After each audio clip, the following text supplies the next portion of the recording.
Assalamu alaikum wa rahmatullahi wa barakatuh. Welcome to lesson number 13. And here, we're going to apply some more letters and a new rule we're going to be introducing today, known as the shadda rule. So, try and pronounce these letters together. So, we have a fatha, the ra, sukun de kasra. So, rab, bi, rab, bi. Ra joins with the ba, rab, and bi. Now there's another way of actually writing this out in Arabic, which is what I want to show you guys today. And that is, you can actually write one ba in place of the two bas. Write one ba with this W sign at the top. And that represents two. So Rabb bi. So you can write it like the top way, or you can write it like I've written at the bottom with that symbol, that W symbol, which is known as a shadda.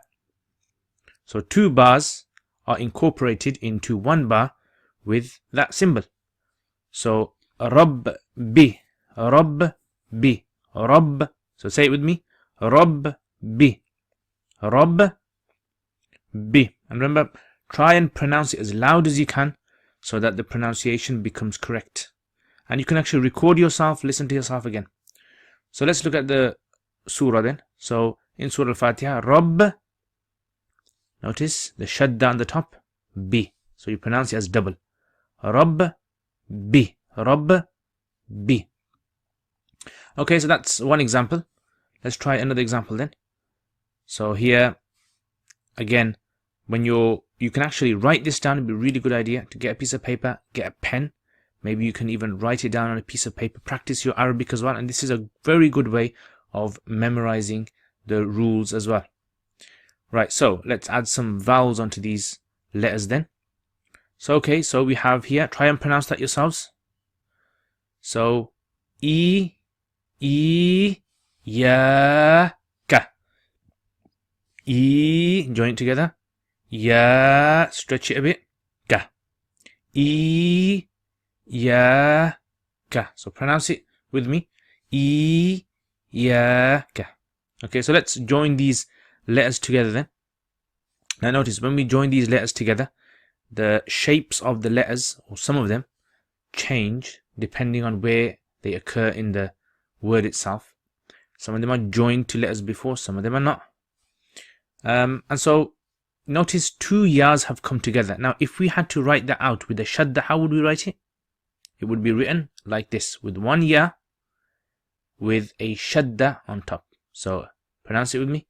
Iyaka, Iyaka, Iyaka. Say it with me. Iyaka. So the two yas here are represented with one ya with a shadda on top. They're exactly the same. Okay, and it's pronounced Iyaka. So say it with me. Iyaka. Excellent, brilliant. Right, let's have a go in the Surah Al-Fatiha. Then remember, we're trying to understand Surah Al-Fatiha here.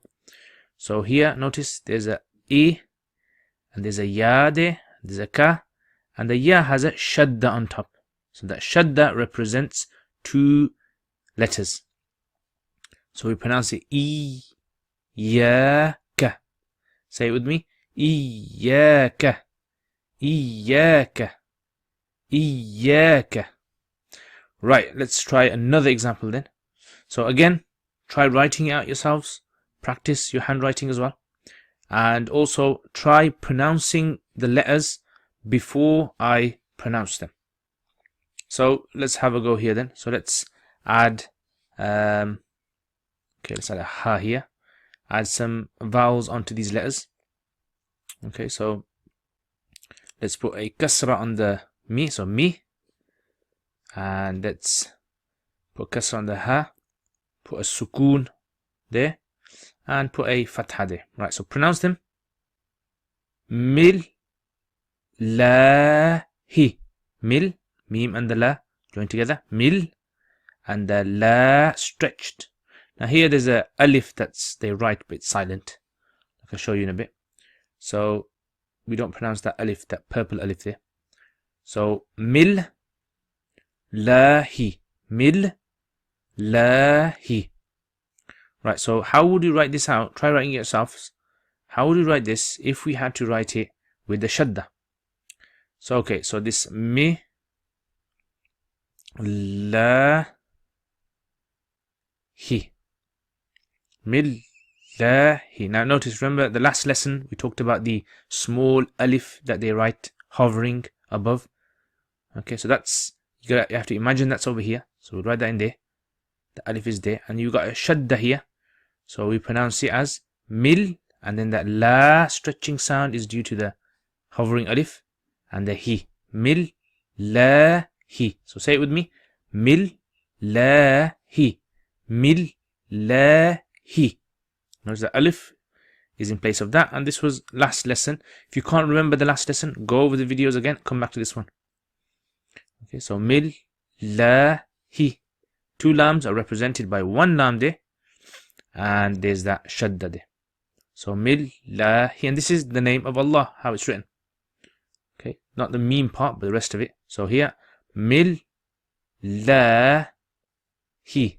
Mil la. Notice the shadda there. And that small alif on top, the line on the top, hovering, stretching. So millahi. Millahi. Again, there's other words you can spot in Surah Al-Fatiha yourselves. So you have there, for example, Ar-Rahman, Rah. There's two Ra's there. Da, Malik Yawmiddin. You have the Si, Nasira, two Sads, two Lams there, two Yas there.